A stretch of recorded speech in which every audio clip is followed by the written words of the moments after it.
Hello students, welcome back. Pushpa classes में आपका स्वागत है।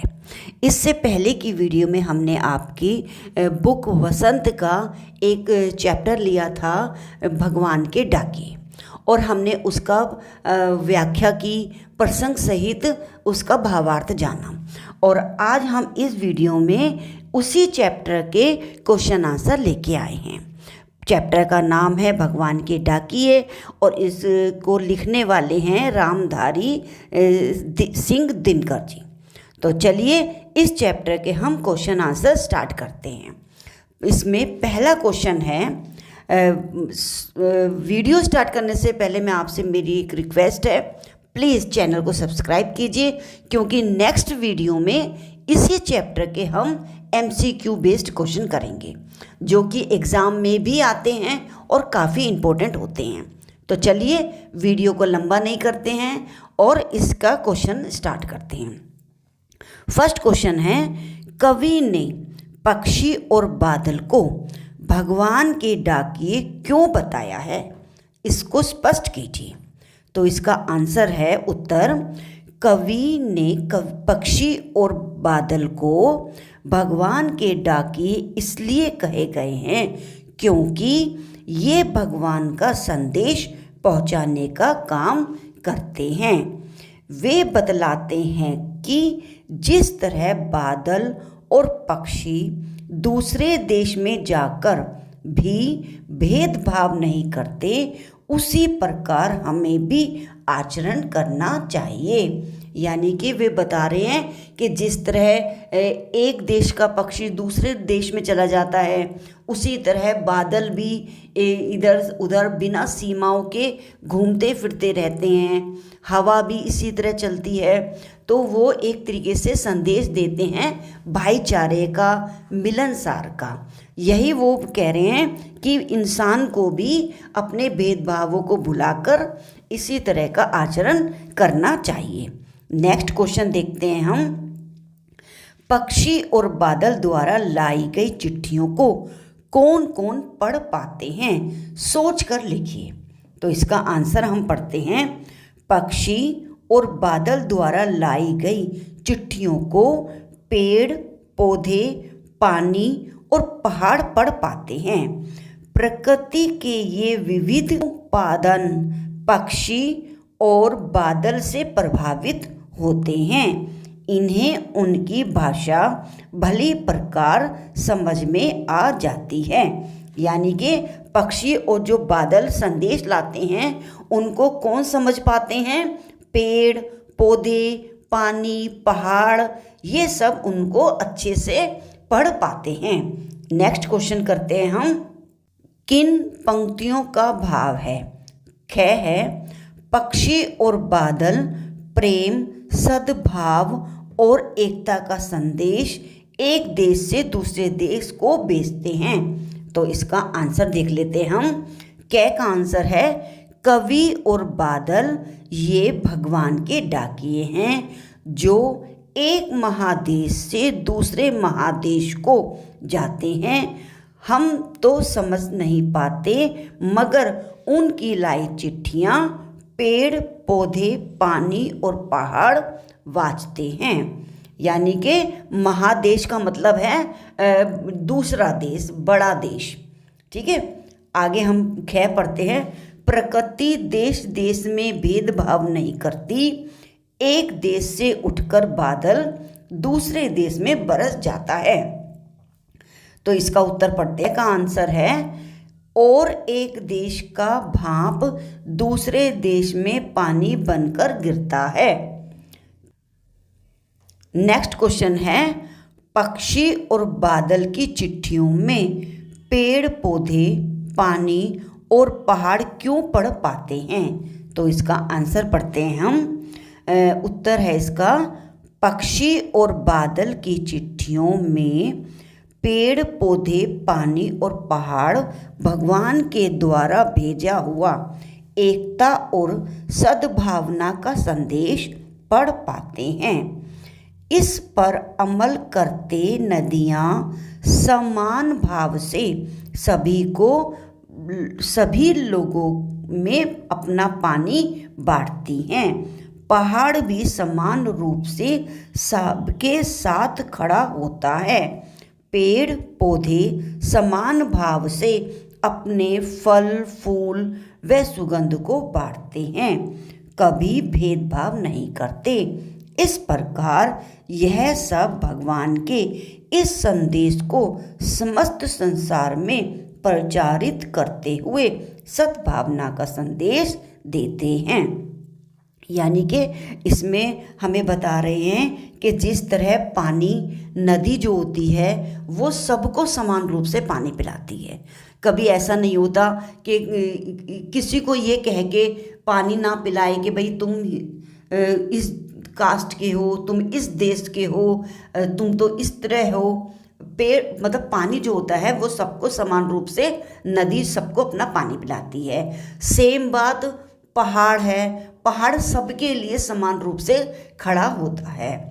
इसी तरह पेड़ पौधे, ऐसा नहीं होता कि वो अपना फल फूल खुशबू देने के लिए किसी के लिए वो मना करे। यानी कि समान रूप से सबके लिए उनको वो समर्पित होते हैं। वो भगवान के इस संदेश को अच्छे से प्रचार करते हैं, यानी कि कोई भेदभाव नहीं करते। और वो क्या फैलाते हैं? सद्भावना का, समान भावना का संदेश फैलाते हैं। नेक्स्ट क्वेश्चन है, एक देश की धरती दूसरे देश को सुगंध भेजती है, कथन का आशय स्पष्ट कीजिए। तो उत्तर देखते हैं हम। एक देश की धरती अपने सुगंध व प्यार को पक्षियों के माध्यम से दूसरे देश को भेजकर सद्भावना का संदेश भेजती है। भाव यह है कि जब एक जगह की धरती अपनी भूमि में उगने वाले फूलों की सुगंध को, पानी को बादलों के रूप में भेजते हुए नहीं झिझकती, अर्थात भेदभाव नहीं करती, बल्कि समान भाव से अपना प्रेम संदेश भेजती है, तो हम मनुष्य क्यों नहीं इस भावना से प्रेरित होकर आपस में सद्भावनाएं अपनाते।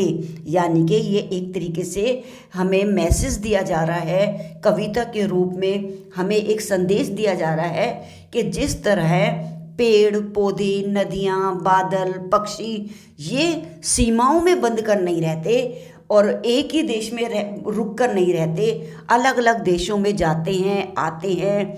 हवा के द्वारा खुशबू दूसरे देश की आती है, बादलों के द्वारा दूसरे देश से भाप ली हुई वर्षा वो हमारे देश में करते हैं। इसी तरह वो इंसानों को एक मैसेज दे रहे हैं कि तुम लोग भी अपनी सद्भावनाओं में आगे बढ़ो और सभी से प्यार करो, ठीक है ना, सीमाओं में बंद कर नहीं रहो। आगे हम पढ़ते हैं, ये पाठ से आगे के क्वेश्चन हैं।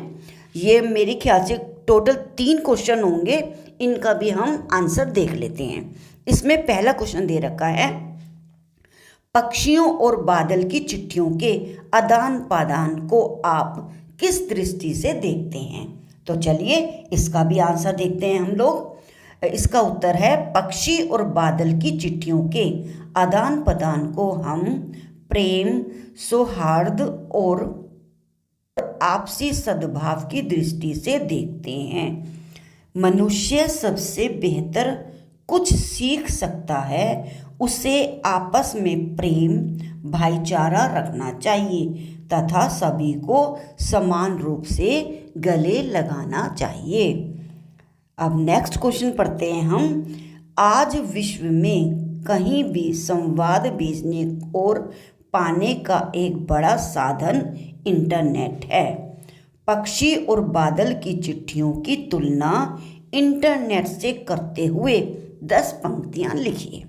तो चलिए इसका आंसर पढ़ते हैं हम। इसका उत्तर है, इंटरनेट एक व्यक्ति से दूसरे व्यक्ति तक बात पहुंचाने का सरल तथा तेज माध्यम है। इसके द्वारा हम किसी व्यक्तित्व रायों को जान सकते हैं, किंतु पक्षी और बादल की चिट्ठियाँ हमें भगवान का संदेश देती हैं। पक्षी और बादल प्रकृति के अनुसार काम करते हैं, किंतु इंटरनेट मनुष्य के अनुसार काम करते हैं। पक्षी और बादल की भूमिका पर्यावरण को स्वच्छ व सुंदर रखने की होती है, किंतु इंटरनेट पर्यावरण को स्वच्छता प्रदान नहीं करता। पक्षी और बादल का कार्य प्रकृति प्रेमी को प्रभावित करती है, किंतु इंटरनेट विज्ञान प्रेमी को प्रभावित करती है। इसमें बताया गया है कि इंटरनेट एक व्यक्ति से दूसरे व्यक्ति की आचार विचार को प्रदान जरूर करती है, लेकिन जो प्रकृति के बादल और पक्षी हैं वो सबके लिए समान रूप से मैसेज भेजते हैं। और इसमें बताया है कि ये स्वच्छता को बनाए रखते हैं, सुंदरता को बनाए रखते हैं, जबकि इंटरनेट पर्यावरण को स्वस्थता प्रदान नहीं करता। फिर इसमें बताया है कि इंटरनेट वैज्ञानिक प्रेमी हैं और जबकि बादल और पक्षी प्रकृति प्रेमी हैं। नेक्स्ट हम देखते हैं, नेक्स्ट क्वेश्चन है, हमारे जीवन में डाकिया की भूमिका पर 10 वाक्य बनाइए। तो चलिए पहले इसका उत्तर देखते हैं हम। हमारे जीवन में डाकिया की भूमिका अत्यंत महत्वपूर्ण है। खाकी पैंट और खाकी कमीज पहने, कंधे पर खाकी झोला लटकाए, जब वह सामने से गुजरता है तो उसकी ओर सबकी दृष्टि अनायास ही खिंच जाती है। भले ही अब कंप्यूटर और ईमेल का ज़माना आ गया है, पर डाकिये का महत्व अभी भी उतना ही बना हुआ है जितना पहले था। डाकिया संदेश दाता नहीं अर्थात दाता भी है। डाकिये का कार्य बड़ा कठिन होता है। वह सुबह से शाम तक चलता ही रहता है। डाकिया कम वेतन पाकर भी अपना काम अत्यंत परिश्रम और लगन के साथ संपन्न करता है। गर्मी, जाड़ा और बरसात का सामना करते हुए वह समाज की सेवा करता है। डाकिया एक सुपरिचित व्यक्ति है, उससे हमारा व्यक्तिगत संपर्क होता है, हमें उस पर सहानुभूति दिखानी होती है। यानी कि इंटरनेट माना तेज चलते हैं और मैसेज भेजते हैं, लेकिन डाकिये का एक अपना अलग व्यक्तित्व होता है, अलग विशेषता होती है। वो बेचारा कम वेतन लेकर भी पूरा दिन इस कार्य को सफलता से करता है और हर मौसम में वो बेचारा अपने काम में तत्पर रहता है। यही इसमें हमें बताया है, हमें उसके प्रति सहानुभूति रखनी चाहिए। आई होप आपको सारे क्वेश्चन आंसर समझ आए होंगे। तो प्लीज़ मेरे चैनल को सब्सक्राइब कीजिए। वीडियो देखने के लिए आपका बहुत बहुत धन्यवाद।